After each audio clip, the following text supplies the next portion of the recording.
Thank you, Diane. Conference, it is with humility and pride that I speak to you for the first time as Labour's International Development Secretary. It is now 10 years since our Labour government established the Department for International Development. And on behalf of today's ministerial team, Shahid, Gareth and Shriti, let me begin by paying tribute to our predecessors. Their leadership, their dedication, their application of Labour values has built a department now recognised by its peers as quite simply the best aid agency anywhere in the world.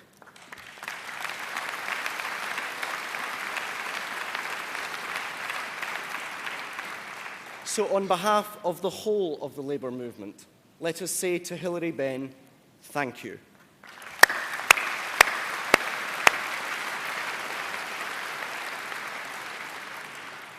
Conference, all of us in this hall came into politics not just with the ambition to change government, but with the vision to change lives. And that is what this Labour government is doing each day, each week, and each month. Our aid, more than double what it was under the Conservatives, has already helped treat 1 million Africans with HIV/AIDS, has already put 6 million more children into school in Ethiopia, 17 million more in Bangladesh, and is taking 3 million people out of poverty each year permanently.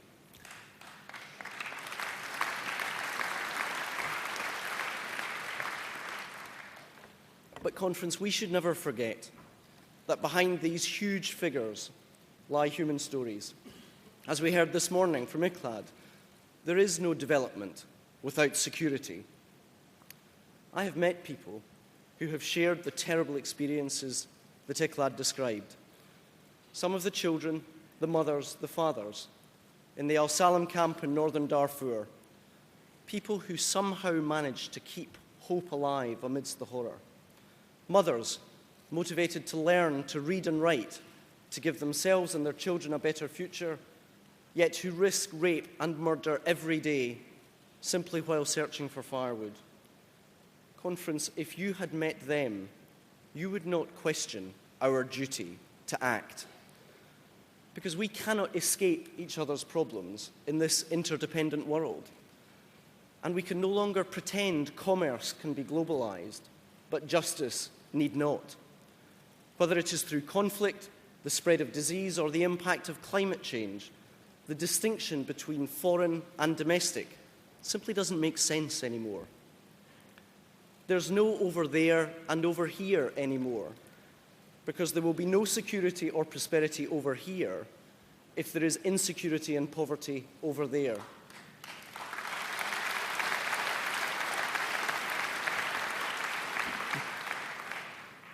Not, Conference, in a world where an epidemic can move silently across continents simply on a plane ride, when a conflict in one country causes a refugee crisis across an entire region, and not when the pollution emitted by one country can reap a devastating whirlwind thousands of miles away. These challenges are, by their very nature, international and demand an international response. And this goes to the very heart of our politics. A politics, yes, of collective endeavour. A politics about finding shared solutions to shared problems. A politics of solidarity.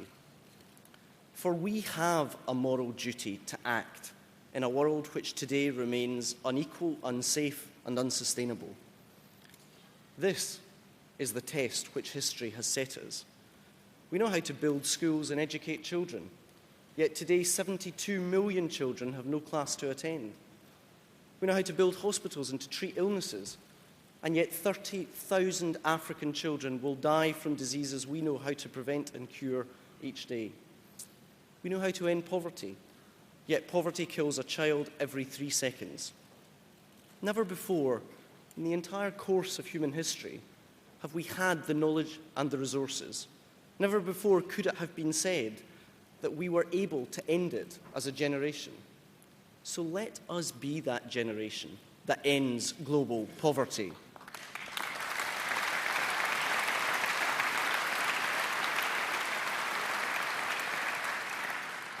But, Conference, how do we rise to that immense challenge?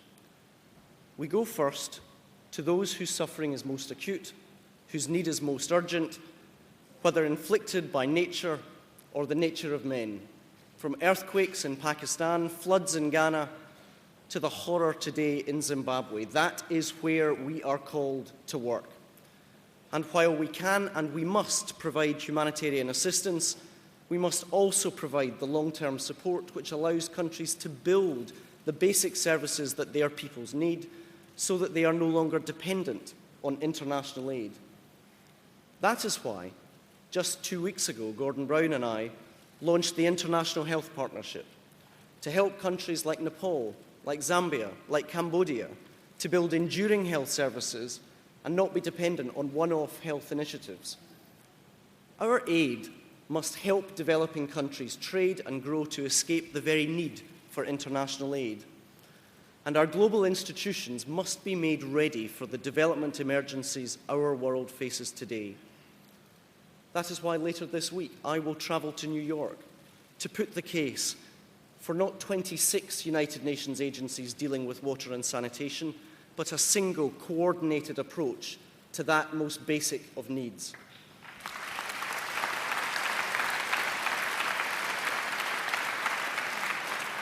And that is why next month I will travel to Washington for the annual meeting of the World Bank, where I will argue on your behalf for local solutions to the needs of the poorest countries and argue against forcing the poorest countries to privatise their most basic of services.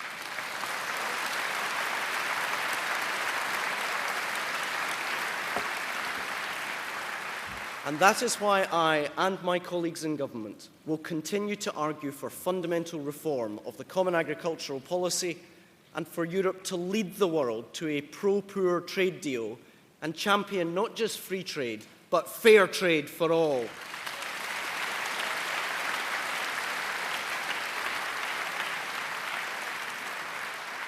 And as we work to reform our international institutions, we must also resource them.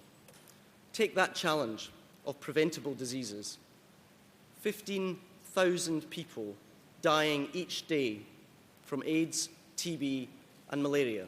Mothers, fathers, farmers, mechanics, teachers, infants, people like us, children like ours.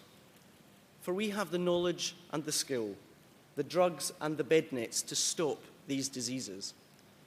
In the face of this suffering, it is our duty to act, and act we will.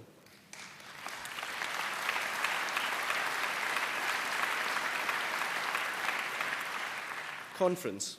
That is why I can announce today to this conference that Britain over the next 8 years will contribute £1 billion to the Global Fund to fight AIDS, TB and malaria.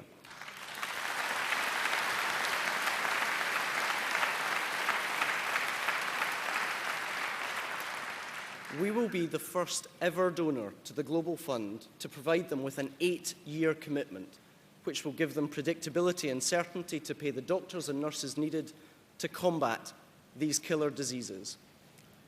This is just the next step on the long road to global justice.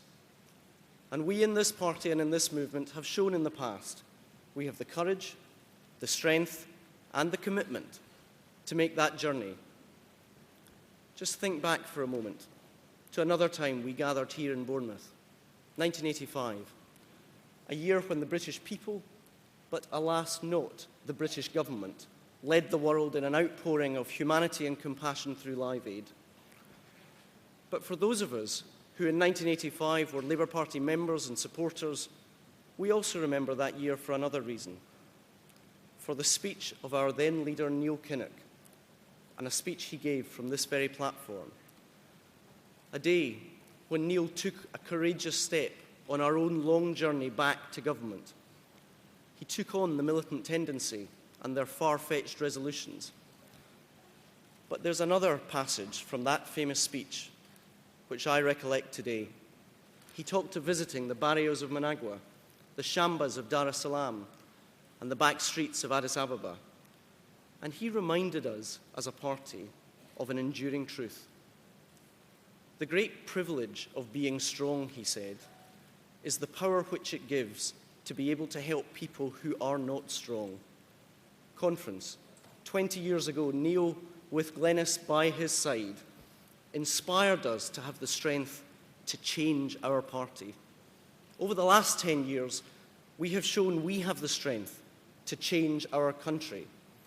The challenge now for our generation is to prove we have the strength to eradicate disease, to end poverty, and yes, to change our world. That is our obligation.